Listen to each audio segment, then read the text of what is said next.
গত 13ই সেপ্টেম্বর 2024-এ নেটফ্লিক্সে রিলিজ করেছে একটি ক্রাইম থ্রিলার ফিল্ম, সেটি হলো সেক্টর 36।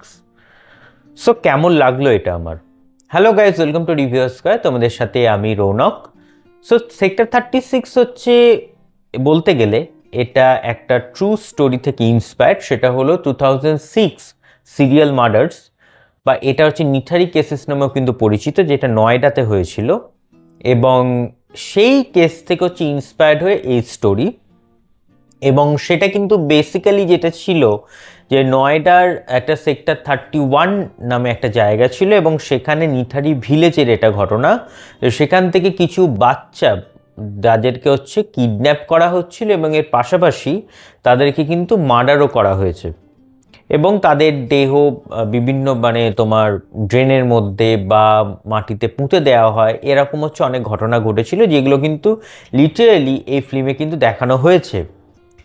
এবং সেটা করছিল হচ্ছে একজন সাইকো কিলার ছিল, যেটা চরিত্রে এখানে অভিনয় করেছে বিক্রান্ত মেসি।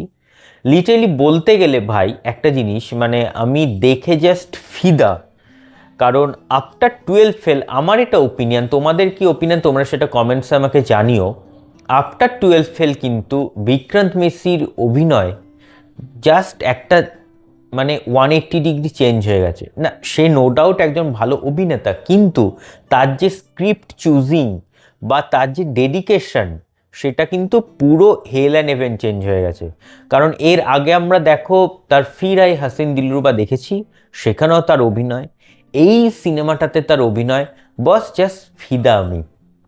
কি সুন্দর অভিনয়, আর কি যেন নর্মাল, কেউ বলবে না লিটারেলি যে সে যে একজন সাইকো কিলার, যে তার কাটা যে কনসেপ্টটা আর কি, যে পাগল একটা মানুষ, তার কিন্তু একটা কথা বা কোনো কিছুতে কিচ্ছু বোঝা যাচ্ছে না, just as a normal person কি সুন্দর অভিনয় করেছে, জাস্ট ফিদা হয়ে গেছি এবং তার ফ্যান হয়ে গেছি বলতে পারো।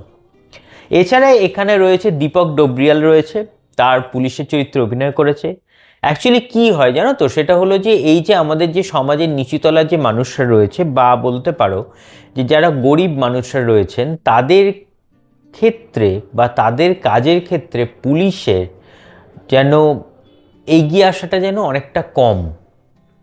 কারণ এই সিনেমাটাতেই আছে, যখন তাদের বাচ্চাটা মিসিং হয়ে যাচ্ছে, যখন তারা পুলিশের কাছে কি কমপ্লেন করছে, পুলিশ কিন্তু তাদের কাছ থেকে এফআইআর নিচ্ছে না, বা পুলিশ কিন্তু বলছে যে হ্যাঁ পেয়ে যাবে বা এরকম, তাদের কাজে এগিয়ে যাচ্ছে না। কিন্তু আবার এটাও দেখানো হয়েছে, সমাজের একজন উঁচু স্তরের বা বড়লোক শ্রেণীর বাড়ির ছেলে যখন হারিয়ে গেল, পুলিশ কিন্তু দুদিনের মধ্যে তার সেই চোরকে খুঁজে বার করলো।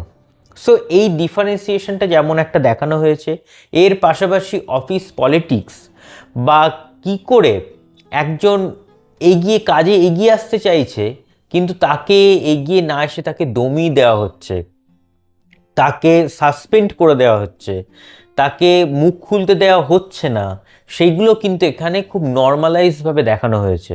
আমরা যেন প্রত্যেকে যেন এই স্টোরিটাকে শুধুমাত্র ওই নয়ডা 2006 মার্ডার কেস হিসেবে যেন আটকে না রেখে, আমাদের ইদানিংকালে সমাজে যা ঘটছে তার সাথে যেন একটা সমসাময়িক ঘটনা বলে আমার কিন্তু মনে হলো প্রত্যেকটা ক্ষেত্রেই। কারণ এই অফিস পলিটিক্স বলো বা দমিয়ে দেওয়া বলো, সেটা কিন্তু সর্বক্ষেত্রেই থাকে, সেটা কিন্তু খুব সুন্দরভাবে এখানে দেখানো হয়েছে। একটা অসাধারণ সিনেমা। এবং এটা বেসিক্যালি প্রথমে আগস্ট মাসে ইন্ডিয়ান ফিল্ম ফেস্টিভ্যাল, যেটা মেলবোর্নে হয়েছিল, সেখানে প্রথম ওয়ার্ল্ড প্রিমিয়ার হয়। তারপরে হচ্ছে নেটফ্লিক্সে একটা মোটামুটি 2 ঘন্টা 4 মিনিটের একটা সিনেমা। সো 2 ঘন্টা 4 মিনিট কিন্তু সলিড, এরকম নয় যে কোনো আননেসেসারি পার্ট রয়েছে বা যে পার্টগুলোকে কিন্তু কেটে দিলে ভালো হতো, এরম কিন্তু কোনো জায়গা নেই। ফার্স্ট টু লাস্ট একটা কম্প্যাক্ট সিনেমা, এবং ভীষণ ভালো লাগলো সিনেমাটা। তোমরা প্রত্যেকে গিয়ে দেখো এটা নেটফ্লিক্সে, আশা করি তোমাদেরও কিন্তু ভালো লাগবে। সো এই ছিল হচ্ছে আজকের রিভিউ ভালো লাগলে একটা লাইক করো, শেয়ার করো, এবং চ্যানেলটা সাবস্ক্রাইব করে দিও। কেমন লাগছে সেটা কিন্তু কমেন্টসে জানাতে ভুলো না। সো ভালো থাকবেন, সুস্থ থাকবেন, এবং সিনেমা দেখবেন আমাদের চোখ দিয়ে। Thank you.